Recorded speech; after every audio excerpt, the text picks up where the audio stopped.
Are you dealing with neck pain? Maybe it hurts to look up or turn your head side to side? I'm Dr. Clayton, and I'm about to give you the best exercise routine to get rid of that pain. But make sure you stay till the end because I'm going to be giving you a detailed explanation of what area you need to stretch.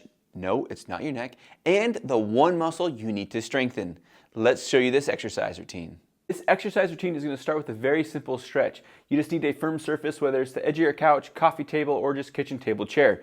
You're going to start by being on your knees about arm's length away from that surface. You're going to put your elbows on the surface, palms up towards the ceiling, knees about just wider than your hips, and you're just going to sit back onto your heels.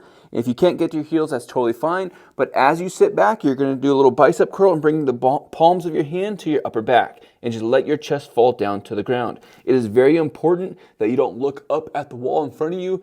Keep your neck in a neutral position, sit back and enjoy that stretch. You're going to go back and forth 10 times, making sure that your knees aren't too far away and that you start to arch your lower back. So make sure your knees stay underneath you and that you can sit back on your heels and you feel a really good stretch.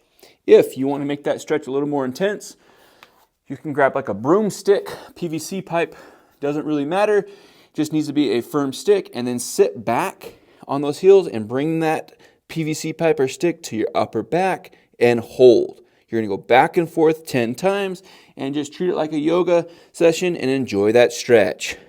Now we're going to get into the strengthening portion of this exercise routine. You will need a kettlebell. If you don't have a kettlebell, I'll show you a body weight version just here in a couple seconds. You're going to have that kettlebell bottom facing the ceiling. From here, you're going to keep your arms straight and just reach up towards the ceiling as high as you possibly can. Now from here, you're going to let your shoulder blade come down next to your spine and go back and forth 10 times. From the other side, just reach up towards that ceiling, keeping the elbows straight and let that shoulder blade come down. The biggest mistake you can make is as you go to reach, you let your chin come with you. Keep that neck in a neutral position as your shoulder moves. Now for the body weight version, a lot of people call this a push-up plus. You're gonna be in a push-up position. If you need to be in a modified push-up position, that's totally fine. But push-up position, make sure that you're actively pushing the ground away from there. Keep your elbows locked, and now just let your chest dip down towards the ground, bringing your shoulder blades together, and then push away. Go back and forth 10 times. If you want to make it a little bit harder, you can widen your stance and just do one arm at a time, dip, and push away. Try to get to 10. It's a tough one.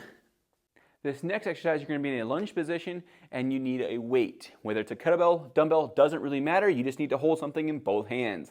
From here, you're going to go around your head. We call these halos, but make sure that you go away from the leg that is up. So you're going to start with the weight right in front of your face, then you go to the side, behind, back to the side, and back in front. It's very important as you're doing this, you're not dipping, dodging the weight, and putting more pressure on your neck.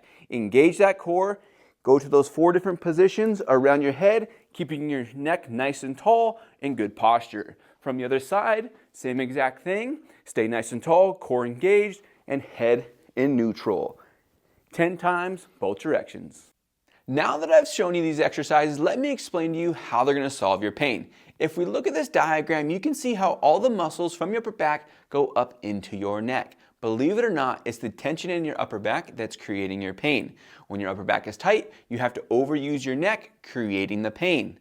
Second consequence of that upper back being tight is your serratus anterior gets weak, and that muscle is extremely important for upper body stability. So when that muscle is weak, you have to actually create more tension in your upper back. It's this vicious cycle you get stuck in. So increase the mobility of your back and strengthen that serratus anterior. You'll solve that neck pain in no time. If you have any questions on it for me, whether it's about your low back, knees, shoulders, doesn't matter. I'd love to help you. Drop a comment down below. Until next time, keep moving and enjoy the rest of your day.